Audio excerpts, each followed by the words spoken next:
The recent statistics reveal that most of the displaced people in eastern DRC are also victims of human rights violations, including rape and sexual exploitation.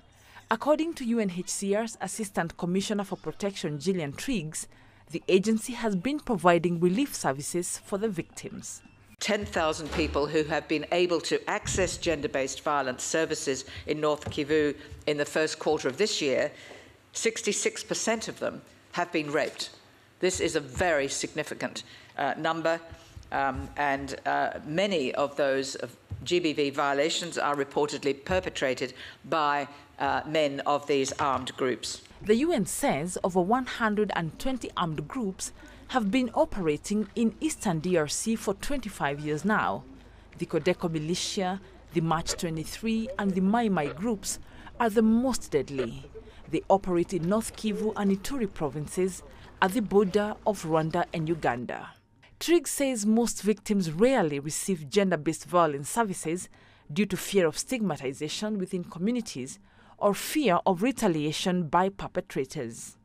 The humanitarian agencies also face security and logistical difficulties when delivering these services to some communities.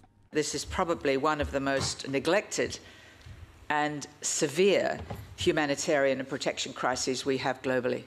It has sadly been left aside, it's perhaps been protracted, and we are now calling at the UN Refugee Agency for much greater attention to the severity of this protection crisis. The crisis has been made worse by food shortages in the country.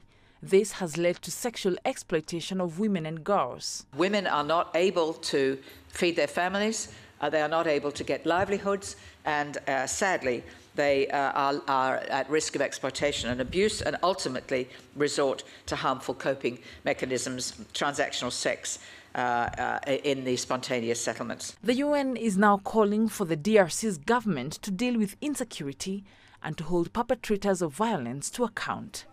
Wanjamungai, CGTN.